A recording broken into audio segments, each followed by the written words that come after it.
What is the Knies, everybody, and welcome back to another episode of the GXHockeyCast. We're on episode 123, Matthew Knies, baby, of my little hockey show where once a week I just want to talk about NHL, go through the NHL news and what's happening, mainly focusing in on the Leafs and the Flames. Those are my two favorite teams, but I'll be discussing all 32 teams on this podcast. And what the heck are we talking about today?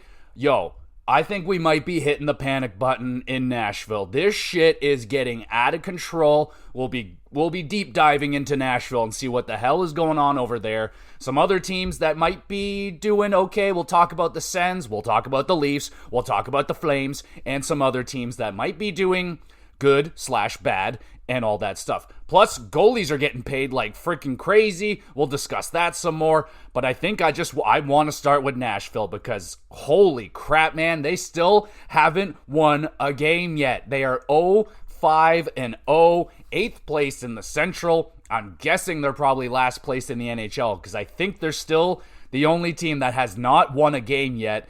And whoa, man, who saw this one coming? Like, I figured, yeah, there might be a little bit of an adjustment period for all the new guys coming in, but Nashville was still a good team. They have an elite goaltender, allegedly, and UC Saros back there. They have Roman Josi, a perennial Norris contender. Like, what the hell? They got Barry Trotz in charge of this team? What the hell is happening? Well, a lot is happening. Currently, the big thing that's going on with Nashville is they're on a PDO bender, but on the wrong side of it.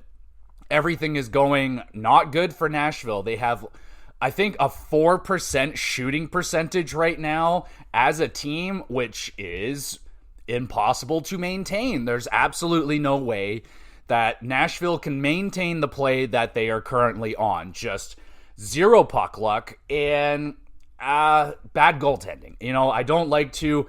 UC Saros, great goalie, generally. He's only played in 4 games so far this season, but he's rocking an .875 save percentage through his 4 starts, which is very not UC Saros. And I did not draft it. I don't have him in any of my leagues, so it's not me. It's not me. I don't know what's going on. Again, I'm not saying this happens every single time, but once someone gets paid, the pressure's off, man. Like the need to have to prove yourself and perform.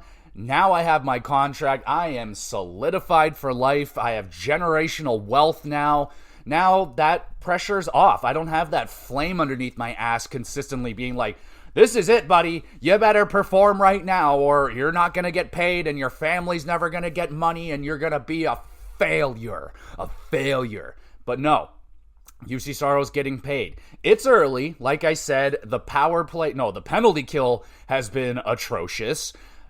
Pretty much everything's been atrocious. They have managed to score a couple goals on the power play, and that's where guys like Stamkos and Marchessault have come in, and it's been extremely quiet in terms of everything, in terms of point-wise.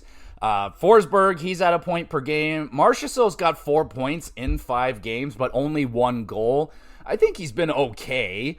And then where's the other guy at? Oh my God, Stamkos way down there. He only has 1 goal in his first 5 games. Again, it's only 5 games, and Stamkos spent his whole entire career in Tampa, has not moved before. Marchessault's been all over the map, so he's kind of used to this. Yeah, he had a nice pit stop there in Vegas, but prior to that, that guy was jumping all over the place. But, my goodness, man, this is not the start at all that Nashville needed, wanted, and let's just put another fun statistic on top of that. No team since 1996 has started with a record this bad and still made the playoffs. So, yeah, it's been like 30 years since something like that happened. This is a good team. This is a good team. We know this. We've seen this team. Last year they were good, and then you add on even more. Like, what the hell is going on? This kind of reminds me of, you know, I know it's a video game, but NHL GM mode, where you have an undeniably phenomenal team, and they suck. I've had this happen. There's There's something wrong with Vancouver in the NHL video games. They're cursed in the video games, and they're cursed in real life. I was never able to win a Stanley Cup with the Vancouver Canucks in a video game, for goodness sakes. It's a video game. They're cursed. But it feels like that. This team seems undeniably good. Do they need to find some chemistry?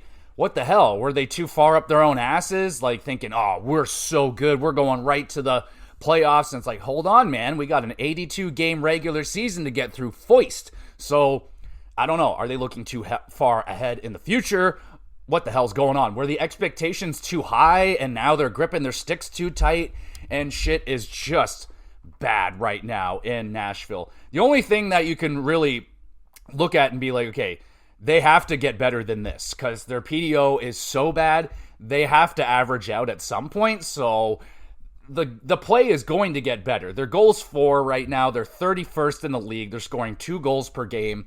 Not good enough in this NHL. And their goals against right now, 31st in the league. 4.60 goals against per game. Not going to cut it when you're scoring half as many goals as you're allowing. Power plays at 18.8. Not bad, but not great. I shat all over their penalty kill. That was incorrect. Their penalty kill is actually really good. 86.7% is 7th in the NHL. So they got that figured out. Is that because that's just like the normal Nashville team right there? Because the power play's all mixed up now. They got Marchessault and Stamkos and Shea on there. Is that fucking it up? Obviously 5-on-5 is all changed up. But the penalty kill is probably still the same. I don't think Stamkos is on there. I don't think Marchessault is on there. Brady Shea might be on there, but their penalty kill is pretty good. So that's a bright spot, right? Regardless, this is very bad for Nashville. It is 5 straight losses. So, but hey, do they have a U2 concert coming up by chance? Because they could really use that right now. Last year, they canceled the U2 concert. They went on a 13-game or something win streak. Do they have another concert that they're thinking about that's fucking this team up or something? And Barry Trotz needs to lay the hammer down. Said, no more concert. You're not going. I will go, and you guys may not. But Barry Trotz got to lay the hammer down again, man, because this isn't acceptable, and they got to figure it out quick. Like, they cannot go down 0-6, and they can't lose another game.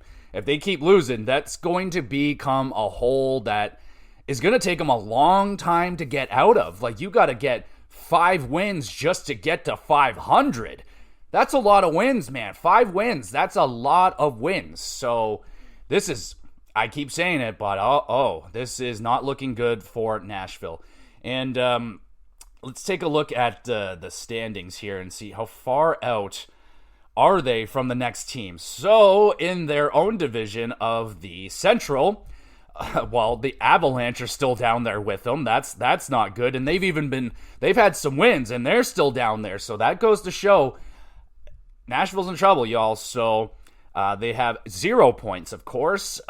Teams that they can catch, they have the Avalanche at 4 points. Blackhawks have 5, and then the Blues have 8. So, yeah, man, they're already kind of behind the 8 ball right here, and these teams don't really look like they're slowing down. Like, Utah looks legit. That could be a new playoff team in there. The Jets and the Stars look like they're elite still. The Wild haven't lost in regulation yet. I don't feel like that is going to continue, but why the hell not? The Blues look better, and obviously the Blackhawks are better, but it's a pretty tough-looking division right there. And then on top of that, the Pacific looks a little fucked up right now because the Flames are on top. Still throws me off a little bit. But, yeah, dude, this got to turn around real fast. Like, tonight, are they playing tonight? Who do they have tonight? I feel like everybody in the league is playing tonight. They have the Bruins. That is not going to be an easy win. Though the Bruins are definitely not struggling as bad as the Nashville Predators, but they're still trying to find their groove in this season so far. So that is going to be a massive game tonight for the Nashville Predators. And being only the 6th game of the season, they're already in must-win territory for the Nashville Predators. So this is not good. We'll see if they can get out of it. But like I said, a team has not started this poorly and made the playoffs in 30 years. So it's already a huge uphill battle for Nashville this season, and that's gotta suck, man. That's really gotta suck. Not what they expected, not what the fans expected, not what any analyst expected. Yeesh. This is not good. And speaking of not good, San Jose, we got bad news for y'all. Macklin Celebrini still is a few weeks away. He is not coming back anytime soon. Not immediately, but he will be back in a few weeks.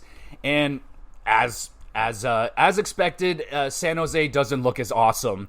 I won't say awesome. That is way too far. They don't look as good as they did with Macklin Celebrini in there. They kind of look like the old Sharks again without him. So, yeah, he's obviously going to be a major piece in the future for San Jose, but I don't think hopefully they're not going to rush him or anything. Clearly, this season isn't going to be a big one for San Jose. It's a big one for Macklin Celebrini. Obviously, it's his first season, and he would love to win the Calder, and it's going to be a race this season by the look of it, and it would be nice to have him get back in there and start racing with all the other guys. But, yeah, sad news for Macklin Celebrini.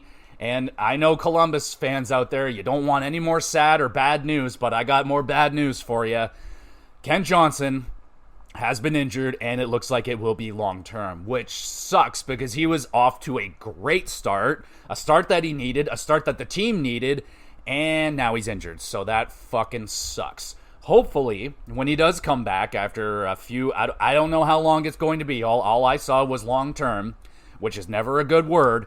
Hopefully he can get back to where he was when he comes back, because he was off to a really good start. They have so many young up-and-comers in Columbus, and not that many of them have really emerged just yet, like Adam Fantilli. They got Kent Johnson, they got the Sillinger kid, and they got all those defensemen as well. So maybe Columbus needs to start doing what Chicago is doing and bring in some of those veterans, bring in some cup winners, bring in some guys to shepherd along the young kids. And obviously they have Monahan, they have other guys. I don't even know who's really on Columbus right now anymore, but yeah, man, it really sucks to hear that Ken Johnson got hurt because he was just having a really good go at it. And I guess we'll just continue the trend on injuries. There's a lot of injury news.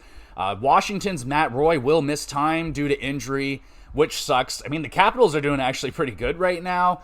Ovi got a goal. That's awesome. So he's only, 41 goals away now from passing Gretzky. And that's insane, man. Like, it's been a bit of a slow start for Ovi. He's getting points. He is. But, they're moving him from the left side to the right side, trying to get goals out of him. So it's definitely becoming a little bit of a challenge to get goals for Ovi. And I don't know, man. Maybe Ovi has to adapt his game a little bit. Like, I can't sit here and say I've watched any Washington games so far. I've seen some highlights. I wonder if Ovi is still trying to play like Ovechkin, where he just kind of parks himself in his office. Maybe he's got to get net front. Maybe he's got to start attacking the net a little bit more. Try a little bit harder to get those goals, get the nasty goals. It doesn't always have to be, power play one-timer from the office and get that nice goal, that classic Ovi goal.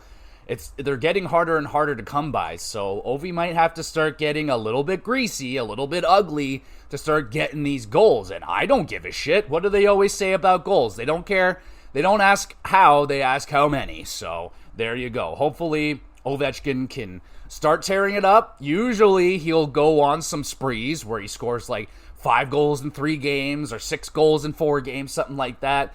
That would be great. I have him on one of my teams, and he's not been a liability, but he's definitely not been Ovechkin, you know what I'm saying? He's, so hopefully he gets going. Speaking of gets going, the New York Islanders. Anthony Duclair has been injured, and yet another, it looked like he was having a good start there with New York, and now he's hurt. I didn't see how long he was going to be hurt, but it seems like it's going to be longer rather than short, so that sucks. And speaking of sucks, let me talk to you, Patrick Waugh, for a second. Why the fuck aren't you playing Sorokin more? What the hell is your problem, man? Sorokin so far has been the better goalie, and yet Varlamov is getting more starts than Sorokin. I'm pissed. I am pissed because I put a lot of eggs in the Sorokin basket in one of my fantasy leagues, and I don't really have any other goaltending aside from Sorokin, so I need you to play that motherfucking goalie, because he's been good, and knock it off. So, Varlamov's old. He's a backup. Play him like a backup. I want more starts for Sorokin, and you better start giving me more starts for Sorokin, because he looks like he's playing damn fine this season. I think he's only gotten into 2 games. He's won both of them. So get your head out of your ass, Patrick Waugh. I don't know what beef you have with fucking Sorokin. Like, I know it was an annoying season last year where you guys just kept blowing leads, and apparently they're doing it again this year. They're blowing leads again, the Islanders, so what the fucking fuck? I need you guys to get your shit together. You need to get your shit together. I need better performances out of Bo Horvat. I need better performances out of Barzal. I need more. I need more from the Islanders, goddammit. You know what? Maybe we're just going to talk about the Islanders for a hot second, because I'm fired up and I want more Sorokin. Honestly, I know that Sorokin was injured coming into training camp, so they might just be easing him in, but still. He looks really good. He looks really good. But other things with the Islanders, they are struggling to score. And not having Anthony Duclair in the lineup is going to make that worse.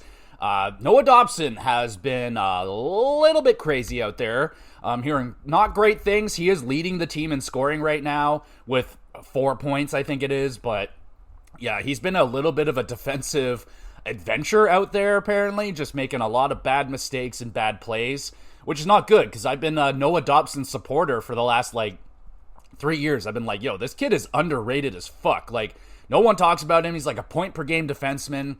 He just might not be that good at defending. So, yeah, that's a thing in the NHL where there's a lot of, not a lot, but there are defenders that can put up a lot of points but can't defend for their life. So, there is that, and their special teams have been rather bad. 26th on the power play and 30th on the penalty kill. So they got to clean that up. Their special teams were a problem last year, and scoring was a problem for them last year as well. And the team's only getting older. Like guys like Brock Nelson, he's in his 30s. Anders Lee is pretty fucking old. And who else do they have on there? I mean, Bo Horvat's not that old, but that top line, man, I don't know. Like Barzal hasn't really been going. I was really optimistic about Barzal because, well, again, I didn't look too hard in the preseason, but he was lighting it up in the preseason. I'm like, well, fuck, maybe Barzal's going to rip it up this year, and not so much so far. But they have been, they've had a good start. They're top 12 in shots against and top 10 in goals against. So they're playing good defensively. Sorokin's been good so far in limited roles. Varlamov didn't have a good game his last one. I think it was like 20 saves on 23 shots or something like that. So I'm encouraged that Sorokin should be getting some more games. But so far, the Islanders, not that bad. Like, not too bad so far. I guess I should talk about the team that's at the top of that division, the New Jersey Devils, who are bouncing back, baby. They're looking really good. There are some concerns, the lack of scoring out of Jack Hughes, kind of the lack of scoring out of the big top 6 guys. They have been getting like ridiculous performances out of Nason. Paul Cotter's been ridiculous. He had a great start. Everyone going crazy about Paul Cotter. He's cooling off a little bit. And then, of course, Seamus Casey. That kid came out of absolutely nowhere. I don't think he's going to continue scoring the way that he started the season. Like, I'm looking at his play time. He's only playing like 14, 13 minutes. He's a defenseman, but he's scoring all these goals. So obviously that's going to cool off. And when that does, that's when we got to watch New Jersey, because if the scoring by committee stops and the big guys aren't playing like the big guys, then we could have some concerns with New Jersey. But so far, really, really good. There is a little bit of a situation possibly brewing between Jake Allen and Markstrom. Jake Allen's been the better goalie so far this season. He's been, honestly, I thought Jake Allen was a solid enough answer to fix their problems. Honestly, if they got Jake Allen earlier last year, I think they would have made the playoffs. I think Jake Allen's a really good goalie. He does struggle in the starting role when you give him more than 50 games, but he is phenomenal in a 1A, 1B tandem situation, which they're doing right now with New Jersey, and he's crushing it. So he's doing what he usually does. I'll never forget that tandem in fucking St. Louis, Brian Elliott and Jake Allen. They were unfreaking believable together. I think that was the combo. But anyway, Now he's crushing it again in New Jersey. He was good in Montreal. Jake Allen just continues to be a good goalie. And we'll see what happens with Markstrom. He's been kind of up and down. He's kind of a little injured, a little not injured. So we'll keep our eye on the New Jersey Devils. And so far, like I said, the only games that they lost so far was the loss when they got back from Europe. So that's acceptable in a long road trip, different time zones, so that's fine. And their other loss was on a back-to-back. So, all right, pretty optimistic looking team right now for New Jersey. They seem to be on their way back to the playoffs. Injuries haven't been a problem yet. Dougie Hamilton off to a little bit of a slow start, but they got a little secret weapon that's coming back. I got him laying low on my injured reserve list right now on fantasy. A little guy called Luke Hughes. That little sumbitch might be coming back. And yes, it's probably going to take him a minute. I don't expect him to be shoved right onto the top power play or anything and racking up big points, taking out Dougie Hamilton, stealing his job away. But maybe eventually, once he comes back, gets a few games under his legs and starts to look really good, maybe Luke Hughes gets on that top EP, and that would be awesome for me and my fantasy team. So New Jersey looking pretty good so far. This is encouraging. And I know we're not even 10 games into the season yet, but let's take a look at the NHL stat leaders just to see what's going on, who's off to, because at the beginning of the year, you might see some wild names that you'll probably never see again in the tops of the NHL stat list. But kicking it off, man, for tops and points right now is Cale Makar.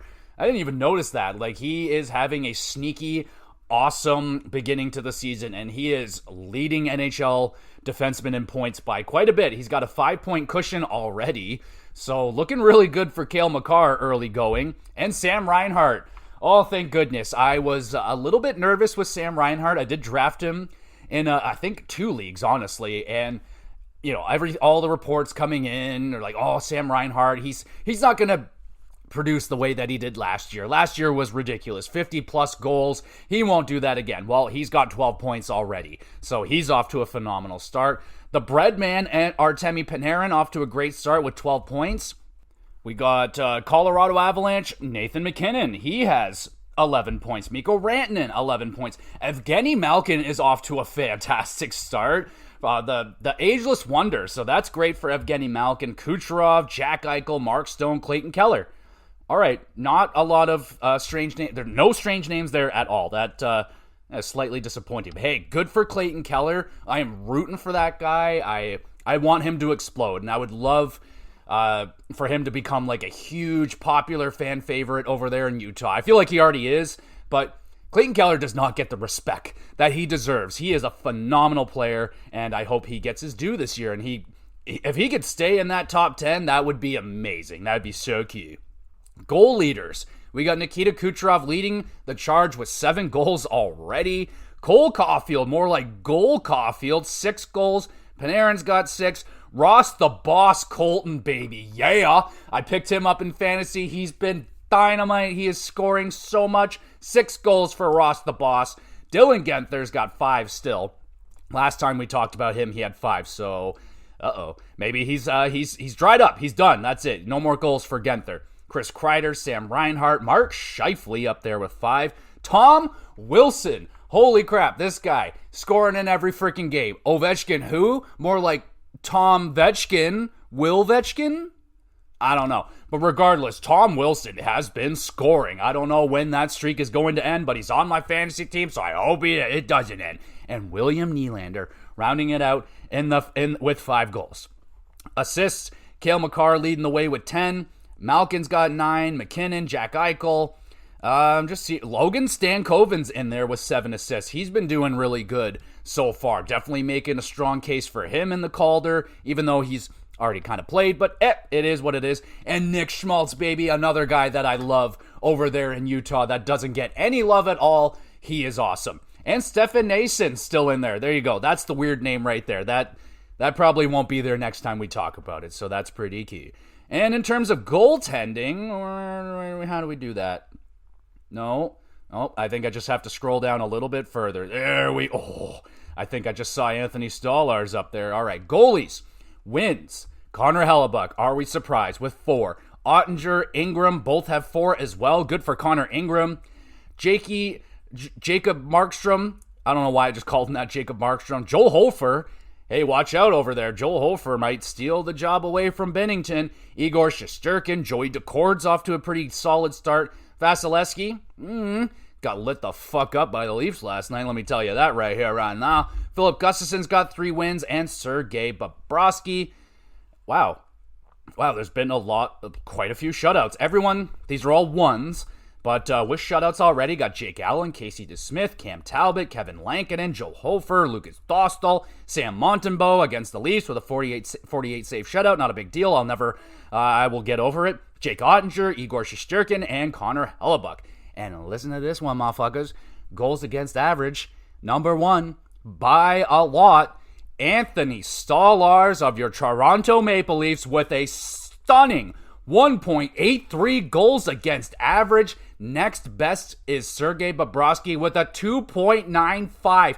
He is 1 whole goal underneath the next best guy. Give this guy a Vezina right now. I am all about him. Love Anthony Stolarz. I hope people understand that I've been in Stolarz' corner before he even played a game with the Leafs. This guy is awesome. Bobrovsky's doing solid. Okay, well, the goals against averages are pretty funky right now. How does Alexander Georgiev make it in here with a 4.98? Okay, this is all fucked up. Nah. All right, anyway. The Stolarz isn't, though. Stolarz is great. His save percentage, he's also leading the league in that. 938 save percentage. Anthony fucking Stolarz, y'all. The only thing that's going to suck is when he inevitably leaves because he wants fucking $10 million because he's one of the best goalies in the league, baby. So he's killing it. Markstrom's got a 902, and apparently those are the only goalies in the league with a save percentage above 900. I think your stats are all fucked up right now. So, Sportsnet, figure it out. And speaking of figure it out, you know who's got to figure it out? The Colorado Avalanche, who, if you didn't notice, they had, 3 or 4 or 5 plus players in the stats leaders. They got Ross the Boss Colton, they got McKinnon, Makar, Rantanen, all the guys you expect to be performing are performing, but not as a team. They are still struggling to get the wins. They are still bottoms of the league. Only one team is worse than them, and that's Nashville in their division. So what the fuck is going on with Colorado? Well, pretty much the same thing. Same thing that we talked about last week, man. Alexander Georgiev has been awful. He's got a negative 10 goals saved above expected. So he's already allowed 10 more goals than he probably should have already. His best save percentage in a game is an 861, so damn near unplayable right now. The only thing they can really hope for in net is that Kaapo Kähkönen gets here. He is here now. There was a little bit of a visa issue that they were dealing with, but that's been figured out. So Kähkönen's going to get in the net sooner rather than later, rather immediately, as soon as possible, please, because they need some saves, y'all. They can't get a fucking save over there in Colorado. And it's not just the goaltending. The defense has been pretty rough too, man. Like, Cale Makar, I saw a quote from him saying that he was like the worst player on the ice. And their penalty kill is atrocious. I've been seeing some highlights, and they look completely fucking miscombobulated out there. They're all over the place. They're lost out there on the penalty kill. It looks horrible. And on top of that, like, their confidence has got to be shook because they're like, well, at any point, a shot can be taken, and it's probably going to go in because, holy crap, Georgiev can't stop anything right now, and his confidence has got to be shook. It's been rough, man. And like I said, yes, they have guys scoring points, but that's pretty much it. Only those guys. Outside of, like, Ross the Boss Colton, like, they're not getting depth scoring. Now, there is help on the way.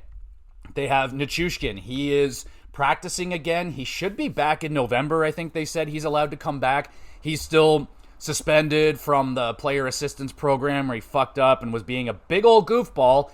I hope after this, after all this baloney that he's put the Colorado Avalanche through, he better fucking behave himself. Like, absolutely unacceptable behavior from this guy, and considering how lenient Colorado has been to him, like, the first time he fucked off, they're like, oh, not a big deal. We're not even really going to acknowledge it. He does it again, and this time they're like, all right, that's pretty fucked up, bro. Like, come on. This is it. Like, if he fucks up again, I think he's out of the league, man. And that would be a shame because he's a phenomenal player for the Colorado Avalanche. Every time he's there, he is a game changer. So they're hoping he's going to be that game changer when he comes back. They have Lehkonen. I believe it's Arturi Lehkonen. He's been fantastic with them. He's been out as well. That's another big, important piece for them that will help with the scoring by committee, because right now it's just kind of all the top dogs are scoring and nobody else except for Ross the Boss Colton, because he's the boss, baby, but he's also a part of that top six, right? I feel, did Casey Middlestat get injured? I don't know, someone else got injured, and then the Landeskog situation. Like, you can't really ever expect him to come back. If he does, awesome. If he doesn't, then we just continue the way that the Avs have been for the last 2 years. Problem is, it's goaltending and defense right now. They got to clean that up. It is early in the season, so there's time to tighten it up. It's, a lot of teams are loosey-goosey right now. The defense is fucked up. Their systems aren't in place yet. They haven't figured it out. The lines aren't even really set yet. Like, teams are still trying to figure shit out. But, Colorado's got to get this going. Hopefully Kakkonen will be the answer.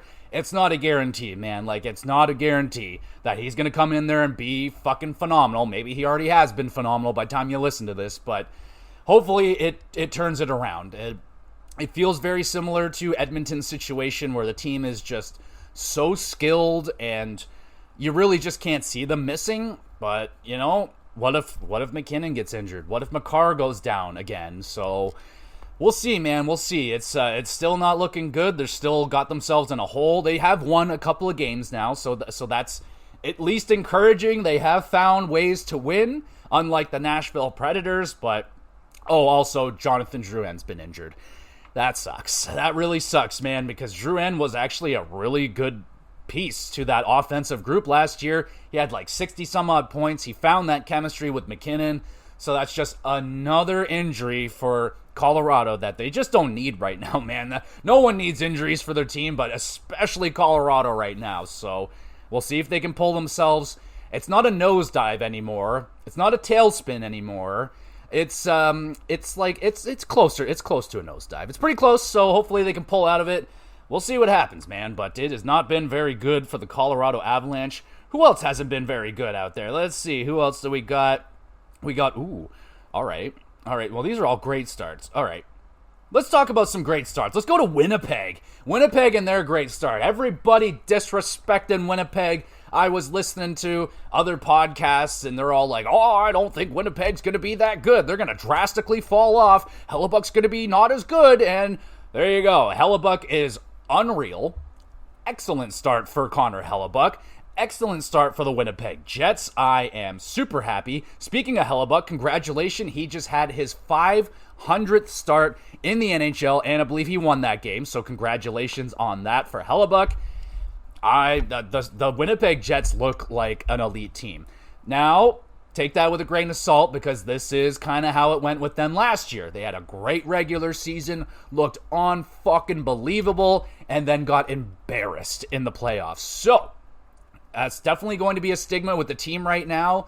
Kind of like with the Leafs. Like, great. You're great in the regular season. Let's see what happens in the playoffs. So, that's probably going to be the storyline around the Winnipeg Jets this season. It's like, okay, they're this regular season team. Let's see what they got in the playoffs. Let's see if they crumble again. So, yes, there is definitely going to be a magnifying glass on the Winnipeg Jets this season when they make the playoffs. If they make the playoffs, all that shit. So that's going to be, they got to get past the first round. Like, the Winnipeg Jets, it's a big year for them in terms of playoffs. Like, they need to make a dent in the playoffs. They need to do damage, because it's been a pretty embarrassing whimper for the Winnipeg Jets the last little while in the playoffs. They really haven't made much of a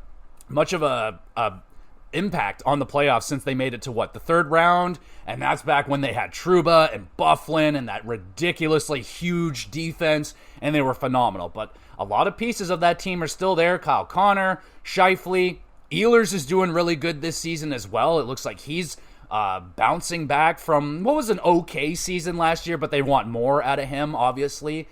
Yeah, man, I like the Winnipeg Jets. I was high on them coming in. I was like, nope, they should be easily a playoff team, one of the better teams in their division, and they're tops in the league right now. I'm pretty sure they're number one in the NHL. So they're doing great. They're doing great. So good for Winnipeg. They're off to a really hot start and really can't see them slowing down, man. Like, that Dubois trade was so good for them. Getting all, Cali, or they got a whole bunch of depth, man. So that's been really good for them. Let's go over to Ottawa. So Ottawa, interesting, right? So they have Allmark, and he's injured. And this is bad. This is very, very bad. We don't like that. And we don't really, there's, kind of a smoke screen around it. They're not giving out info. He is traveling with the team on their road trip. So that's encouraging. Really good chance that he will get back into the net really soon. And sooner the better, man, because Ottawa right now, they are scoring like crazy. They are scoring so many goals right now. And can that last? It's not something you want to rely on. We've seen that with the Leafs in the past where they have to score their way out of problems. That is not what is going to... It might find you some regular season success. You may even be able to make the playoffs with that type of situation if your scoring is good enough, but that never works out in the playoffs, man. Scoring dries up so much in the playoffs, so these kind of situations do not work. But I don't think Sens fans give a fuck about that. They just want to make the playoffs. If scoring a whole bunch of goals and letting in a whole bunch of goals is the way that it's going to go, then that's the way it's going to fucking go. And they will take it as long as they can get into the playoffs. But, yeah, man. I mean, Stützle's been off to a great start. What was it? Josh Norris had that big, ridiculous 4-point game. So the scoring's been really good. Jake Sanderson has been off to a great start. There's been talks around him getting onto Team USA for that big fucking Elite Four tournament or whatever. So that's been good. There's been a little bit of a stink around Jake Sanderson since he signed that big contract, but he got off to a great start last year. He cooled off, but so did the Senators.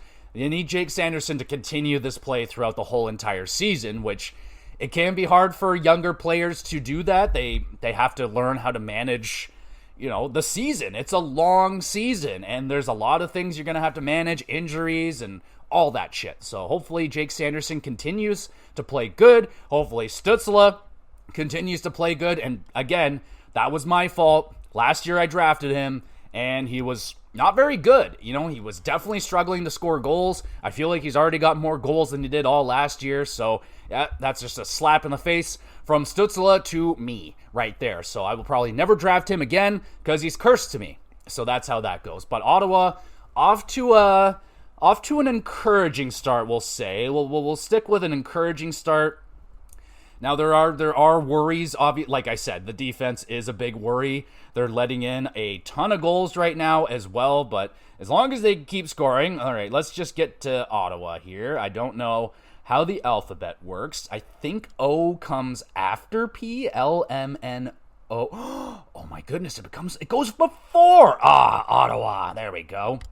So, they have a top 10 offense, but a lot of that was from that ridiculous 8-goal game that they had. They're struggling on 5-on-5 play, which in the long run is going to be a problem. They are averaging less than 2 5-on-5 goals per game, which, I mean, that's not that horrible. But preferably, yeah, you want your team not to be relying on pure special teams to get your goals because, again, that also tends to dry up in playoffs. But I know Ottawa fans aren't thinking, well, they want to make the playoffs, but they're not worried about the performance in the playoffs just yet because they just want to make it there. Would Ottawa fans be okay if you made it to the playoffs and then got swept in the first round? Would that be acceptable? I don't think so, man. That would definitely leave a bad taste in my mouth. But anyway, they're also relying heavily on Allmark. And Allmark has never played more than 48 games, I do believe. And he's already missed games. He's missed, I think, 3 out of the 5 games or something like that they've played. And he's getting a heavy workload. Like, he's getting lots of shots against. He's got to make a lot of big saves. And that's going to be tiring. And I wouldn't expect Allmark to be able to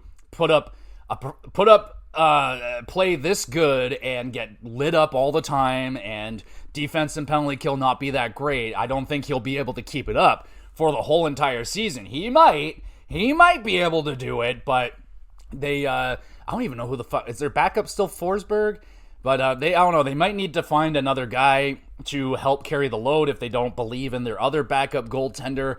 there's going to be a lot put on Allmark's shoulders. We'll see if he can carry it. It's just kind of worrying that he's already missing time. So we'll definitely have to keep our eyes on that. But Allmark is definitely a very important part of the team so far. And they're going to need him back there. And they're going to need him back in the net sooner rather than later. All right, who else has been doing pretty good around the league right now? Let's talk about the Dallas Stars and Jake Ottinger's massive extension with the very popular 8x8 point, what? Did he get 8.5? It says right here 8.5. So, hey, there you go. He got a little bit more than Allmark. I thought it was 8.25, but doesn't matter. How do we feel about that one, Dallas fans? How do we feel about that overall? Pretty good. I feel pretty good about it. Ottinger's still a really young goalie, so that'll be no worries about that, him getting too old in that contract. 8.25, honestly, I think it's pretty good. Like Swayman, that's your comparable, and Allmark, I think so far Ottinger has a better track record than Jeremy Swayman. He's already been the starter for the Dallas Stars. He's had excellent playoff runs as well. And yeah, he was a little bit down last season, but he's off to a phenomenal start. He's got a .958 save percentage right now. So again, those Sportsnet stats are fucked. So sorry about that, but hey, still our stats weren't fucked up. But Ottinger, off to a great start, and that 8-year deal should be good. It's always a risk. There's always going to be a risk to an 8-year deal, and especially with goaltenders, because I feel like goalies can be Vezina worthy 1 year and then fucking unplayable the next, and then they bounce back and they're amazing again. They're so up and down. It's super risky, but Ottinger's been pretty steady, man. He's been pretty steady, proven to be an amazing playoff goaltender, which is very important for Dallas being a contender right now. And they're looking really good. They're off to a great start. Have they even lost a game yet? They've had like 2 or 3 shutouts. They're doing really good. The only thing that is a slight concern with Dallas right now is that defense. They lost a lot of guys on defense, especially on the right side.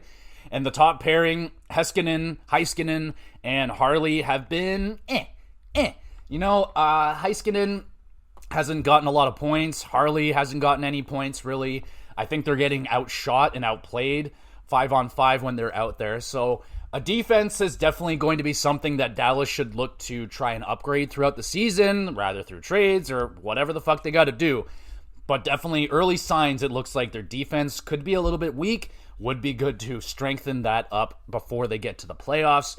But Stankoven has been awesome for them. He's taking over Joe Pavelski's spot by the looks of it. He doesn't have any goals yet, but he's got 7 assists in 6 games or something, so really good right there. Jason Robertson's been solid.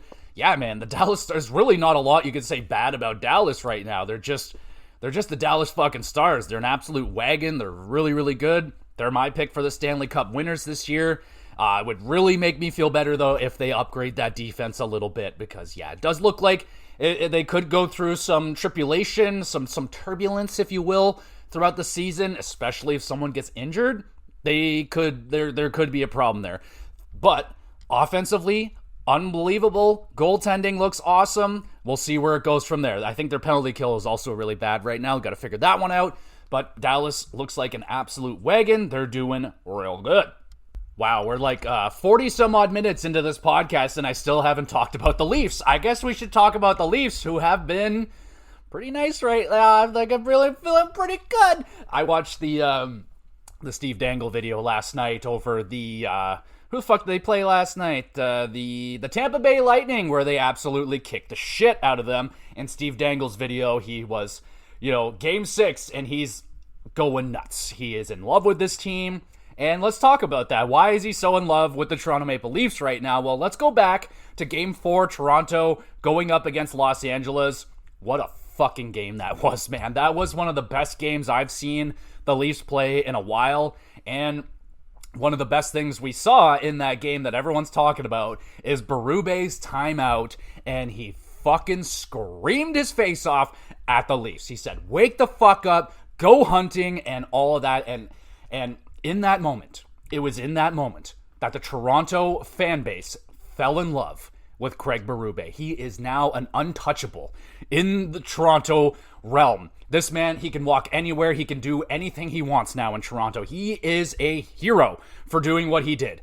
And it's not that Sheldon Keefe, I feel like, again, I will always defend Sheldon Keefe. He was not allowed to do what he wanted to do with those Leafs. He wasn't allowed to yell at them. He wasn't allowed to call out the Stars, because every time he did, he had to apologize for it, because Shanahan and the presidents up there were like, don't you yell at them, blah, blah, blah, blah. And then they tried to do that with Craig Berube, and then he fucking uppercutted Shanahan and said, I'll do whatever I want. And he yelled at the Leafs, and guess what? They fucking listened, and they buckled down, and they won the shit out of that game. And they were already winning the shit out of that game. But in classic Leaf fashion, they started to fall apart. They started to fuck up. And Berube said, oh, no, the fuck you don't. And they smartened up. They really smartened up. And it is so refreshing to see this in Toronto, man. It's been 8 years of hand-holding and coddling these fucking kids. They're not kids anymore. They're men, and they need to be yelled at. And they are getting yelled at by Berube, and I am fucking loving it. I'm all about it.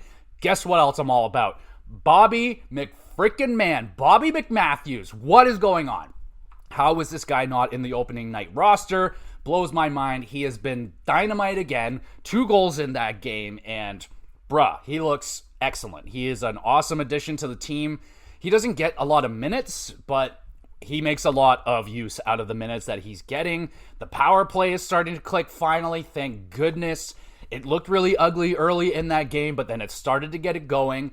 They still have horrible looking power plays every now and again, especially against New York there. It was just a nightmare, horrible power play on against the Rangers.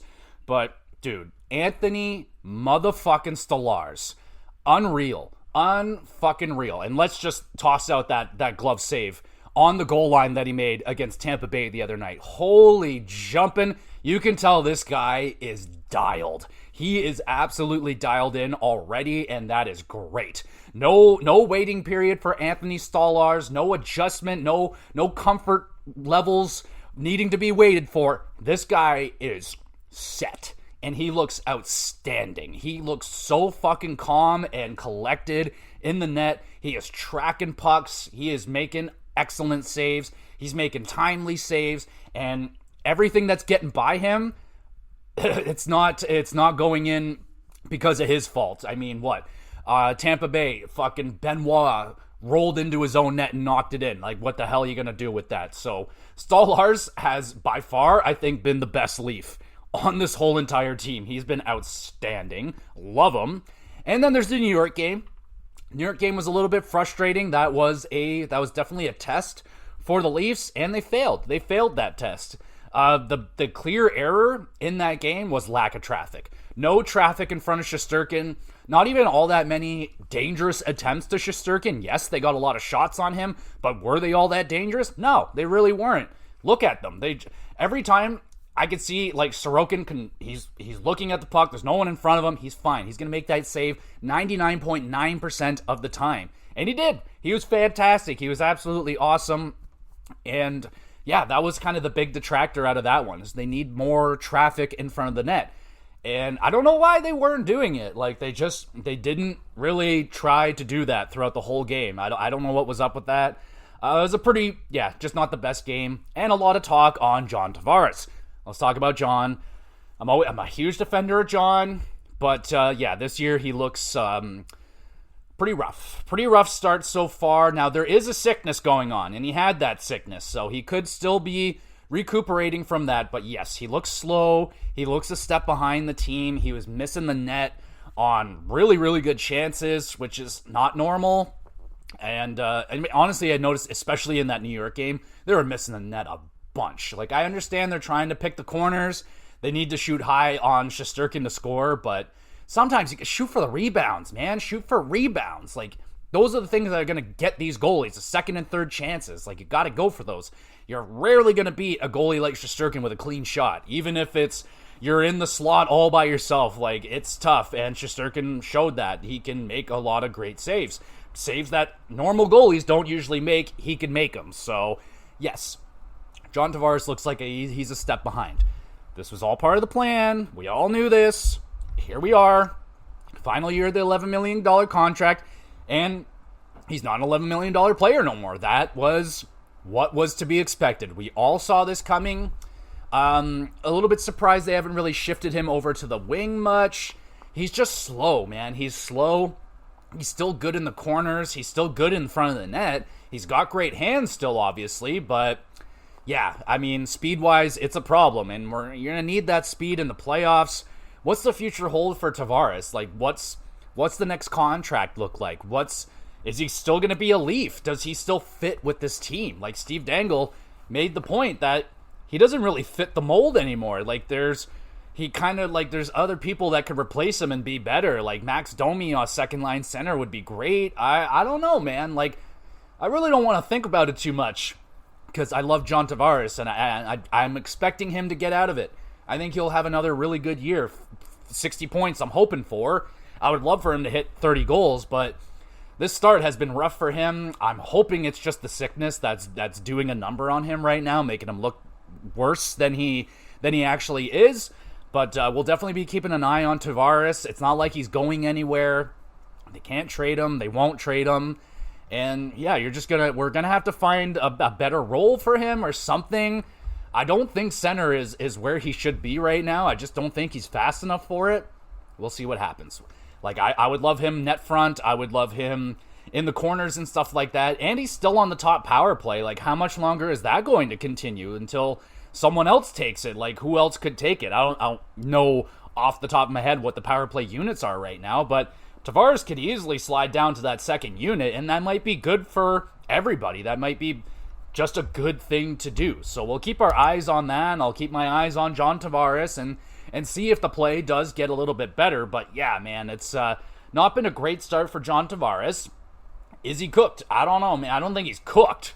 Like, he still has ability. It's just he's making $11 million. It's kind of that Ekman-Larsson situation. Not quite, but Ekman-Larsson was making too much money, and everyone's like, he sucks. And then now he's making regular money. Now everyone's like, this guy's unfucking believable. So if Tavares was making like $5 million right now, would anyone really be shitting all over him? They'd be like, yeah. But he's making $11 million. So yeah, it's a fucking problem right now. He's not an $11 million player, but one more year. One more year of it. I'm just curious to see if they're going to bring him back or not. Like, I guess it depends on the money. Like, if he wants bigger money and longer term or something, I don't know if it'd be smart for them to do it, though I love John Tavares. So the Game 6 against Tampa, sadly, I didn't get to watch that. I was working, so I only got to catch the highlights. But, Stolarz was incredible. The team looked like they played incredible. Again, I only got the 10-minute highlight, so I didn't get the full story of the game. I saw Domi fighting. That was awesome. You fuck with our players, you get fucked up by Domi, and I love that. I mean, preferably you don't want Domi fighting, but it's Domi. It's in his blood. He's gonna fight people. He's gonna see red and go loopy and beat the shit out of someone, but we love that. I love that. Love it. Love it. So that was awesome. Really good game right there from the Leafs. I think they're playing again tonight, so that's crazy. We'll see how they do with on the back-to-backs. That's been a little bit, that's another thing we'll be looking at. These built-in excuses, built-in losses, if you will, where it's like, it's a back-to-back, and this is it. So the Leafs play a phenomenal game against Tampa. And I think they're playing Columbus. Let me just double-check on that one. I think they're playing Columbus tonight. Yeah, they are. Look at that. All right, so in normal Leaf fashion, what would happen is Toronto plays one of their best games against Tampa. Everybody's happy, and then they play one of their worst games against Columbus. That is what usually would happen. We'll see if that happens tonight. Let's see how the Leafs respond. They're probably fucking super amped up over that huge win, and they're probably celebrating, having a great time, and they're Columbus, they're nothing, we'll slaughter them. It's like, hey now, watch yourself. Columbus can fucking, so play smart, get your heads in the game, and start on time tonight. So hopefully that will be the case. Didn't really get a lot of Flame viewing this week. They did lose their first game in overtime, so they still don't have a regulation loss, which is awesome. And I saw that Matthew Coronado got upgraded to the top line. He had a couple goals against Chicago, so that was cool. I think he got moved up to the top line after the Chicago game where he scored 2 goals. Makes a lot of sense, but need Matthew Coronado to explode. We need this guy to find his scoring touch. That's what he's he's expected, hopefully, to do, is to be a goal scorer for the Calgary Flames. And we'll see how much longer this white-hot Flames team can continue winning, and why not? Why couldn't they make the playoffs? With a hot start like this, they could ride this. And right now, man, it's playing with house money. There's no pressure on the Flames. If they make it, awesome. If they don't, oh well, there's always next year. But this is just this is going to be a fun season for the Flames, man. It kind of reminds me back in the first year of Matthews, Marner, and Nylander, where they just played with house money. No pressure. We're just bringing in these kids. We're building up this team, and they just fucked around and made it in the playoffs and almost beat the Capitals. Not really, but sort of.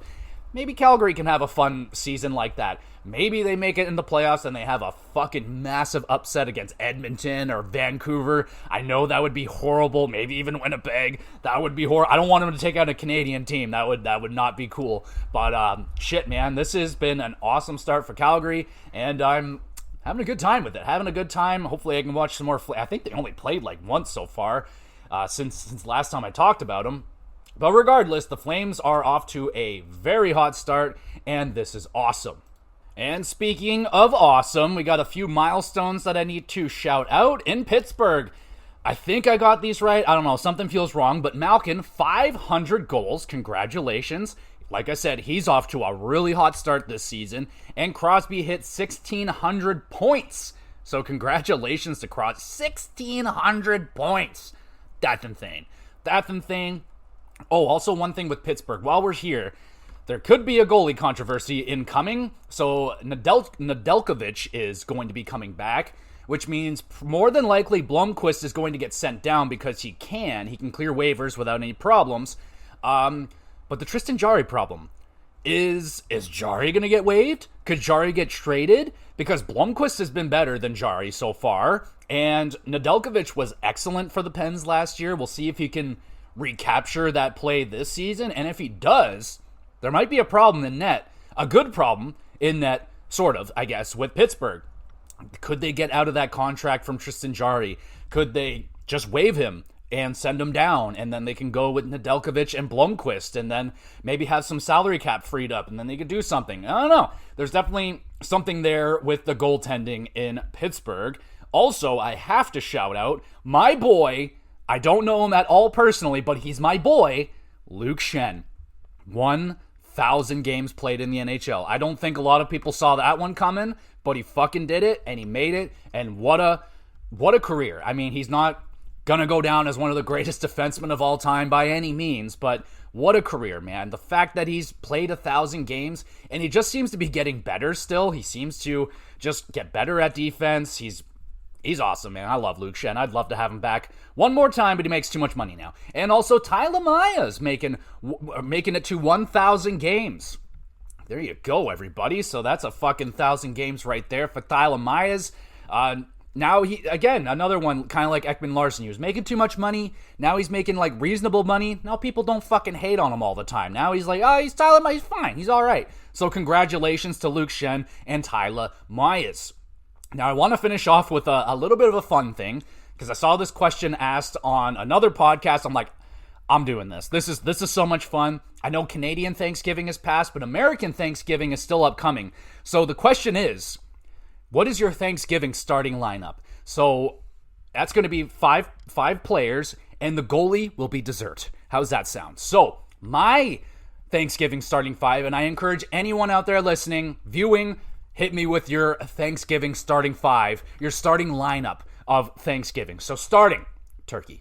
We got turkey. My turkey. Bacon-wrapped turkey. That's how I do it, y'all. Grab a pack of bacon, wrap your turkey in bacon, and then watch as it self-bastes itself in bacon grease. Bacon fat, and then your turkey tastes like bacon. It's naturally seasoned. You can add some extra seasoning. I always do, because why the fuck not? More spices, the better. So we got bacon wrapped turkey starting it off. That's your captain. That's the captain of your Thanksgiving. Number 2, mashed potatoes. Come the fuck on. You gotta have mash. You gotta get mashed potatoes in there. I'm a mash man. Mashed potatoes. Number 3, we got stuffing. We got my wife's stuffing. My wife's stuffing. Number 3, absolutely. Number 4, now we're getting weird. What kind of vegetable do I want? I don't usually eat your standard Thanksgiving vegetables like yams. Never been a yam man. I love corn. Let's do corn.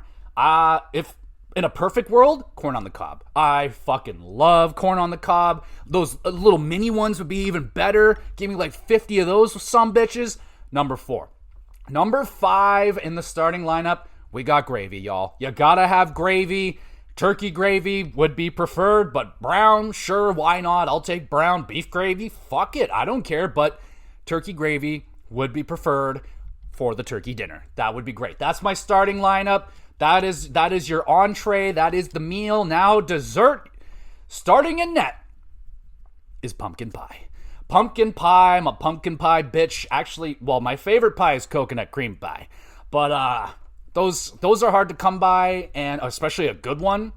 Now, I've been cursed. My grandmother, my beautiful, beautiful grandmother, made me a homemade coconut cream pie when I was like 9 years old.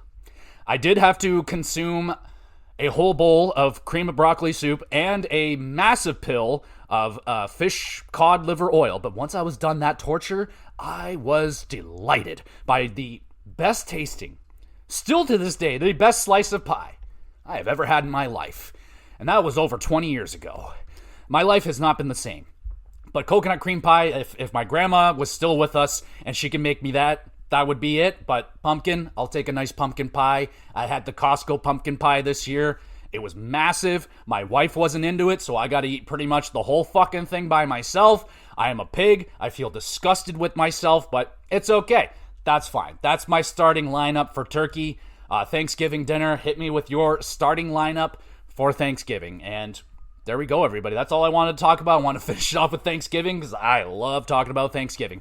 When I got back to work after Thanksgiving, I went to everybody like, how what'd you eat? What was your dessert? What'd you have? And we get the odd person that was like, I had a ham. And I was like, what the fuck is wrong with you? I like ham, but I'm taking turkey every time over ham. If I get turkey and ham, I'm a really happy boy. One guy had prime rib. I was like, shit, dog, what are you, rich? Get the fuck away from me. Anyway, thank you, everybody, so much for listening. You the best. You want to be even more of the best. Make sure you're following along with the podcast. Review the podcast. Share it with 8,000 of your friends. Share it with your enemies. Share it with your family. It doesn't matter. Share the podcast around. Let everybody know about it. I don't want to work a regular job anymore. I want to do this. So if you can make that happen for me, I would love that. That would be sick. And I got a YouTube channel, Gamer GX Videos, where I upload all of these episodes over there. You can watch them and all that great stuff. Great place to drop a comment. You want to throw me a question like what my starting lineup is for Thanksgiving dinner.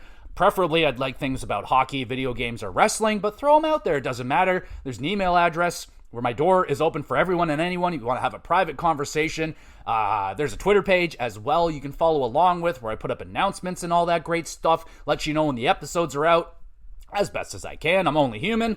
And what else we got going on with the podcast this week? Well, we're continuing on with the Halloween-themed horror-a-thon for the GamerCast. Another horror game coming at you this Friday. Got it coming out on Friday, so be on the lookout for another horror-themed GamerCast this week. And there will be the WrestleCast, and there is Halloween Havoc going down on Sunday. I booked off Sunday so I can watch it. And yeah, so there will be a pay-per-view review for Halloween Havoc. There we go, everybody. Thank you so much for listening to the GX Plus Cast.